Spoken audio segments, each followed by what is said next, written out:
Всем привет, друзья! Вы на канале Save a World. Сегодня для вас я расскажу свою авторскую историю или байку про отважное спасение рыси. Приятного просмотра. Жизнь Дэйва Хэмилтона, простого лесника из глухой горной местности, казалась малоприметной и покорной. Он проводил свои дни рыбача, собирая ягоды и заботясь о своей маленькой хижине. Но однажды, в тот летний день, когда судьба навсегда переменила его, Дэйв оказался там, где никогда раньше не бывал, на краю обрыва. Было тихо и спокойно, как обычно, но вот вдали он заметил движение. Он был уверен, что это что-то живое, и поближе подойдя, увидел силуэт рыси. Животное было запутано в каких-то сетях и не могло справиться само. Оно мучительно вырывалось, пытаясь освободиться, но только тем больше себя запутывало. Несмотря на перепад высот, Дэйв решил сделать все возможное, чтобы спасти животное. Он уверенно пошел по опасной тропе, подвешенной между обрывами. Рысь была напугана, но видела, что человек несет помощь.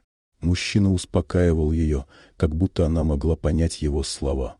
Наконец, добравшись до рыси, Дэйв осторожно начал разматывать сети, из которых она не могла сбежать. Вскоре рысь освободилась и сразу же попыталась убежать. Но что-то необычное произошло. Рысь остановилась рядом с Дэйвом и посмотрела ему в глаза, словно показывая свою благодарность. Потом, помедлив несколько секунд, она повернулась и быстро исчезла в лесу. Дэйв с удивлением остался стоять на обрыве. Он не мог поверить, что рысь прямо-таки привязалась к нему. В его сердце появилось странное чувство радости и умиления.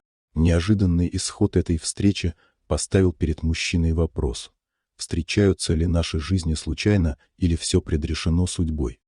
С трепетом в сердце и неутолимым стремлением что-то изменить в своей жизни, Дэйв продолжил свою повседневную работу. Он обнаружил, что животные в окрестностях неким образом откликаются на его присутствие. Их отношение к нему было другим, они приветливо подходили, не испытывая боязни. Однако Дэйв постоянно вспоминал про рысь, которую спас. Было что-то магическое в ее взгляде, что заставляло его обдумывать случившееся. В конце концов, он решил найти больше информации о рысях, прочитав несколько книг, и это только подтвердило его убеждение, что рысь — это не просто встреча судьбы, а что-то большее. В один солнечный и сухой день Дэйв решил прогуляться в горы. Он не предвидел опасности, хотя воздух висел наполненным надвигающейся угрозой. Когда земля внезапно начала под ним носиться, он понял, что в самый неожиданный момент его жизнь снова будет приостановлена. Его руки и ноги были окружены грязью и камнями, и он не мог ничего сделать, чтобы спасти себя. Череда мыслей пронеслась в его голове, и он медленно принял предстоящую смерть. Но тут вдруг услышал нежный рык рядом с ним.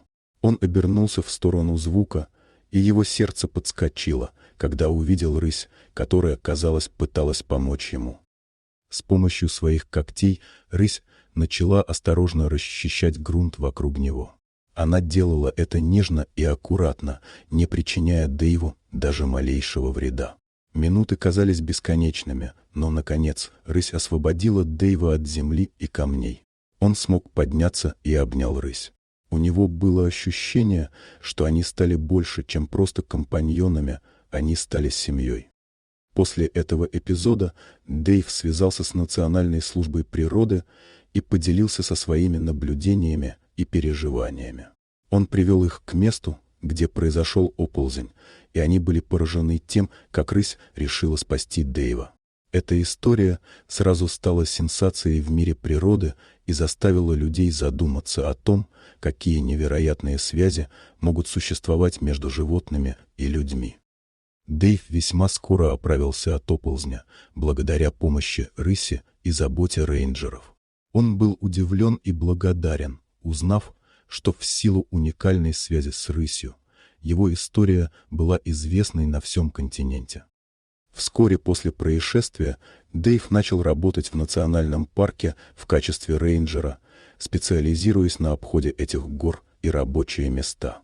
Дэйв продолжал проводить время со своей рысью, и они стали истинными героями этого региона. Местные жители принимали его как своего спасителя и одержимость к сохранению окружающей среды в этом регионе. Так прошли годы, и Дэйв Хэмилтон стал символом мужества и невероятной связи между человеком и животным. Он продолжал помогать людям и животным, причем его супруга исторически представила фильм о них. Они продолжали заботиться о рысе и ее потомстве, их историей знакомился мир. Дорогие друзья, если вам понравилось видео, поставьте лайк, а также подписывайтесь на канал, где наши авторские истории выходят каждый день.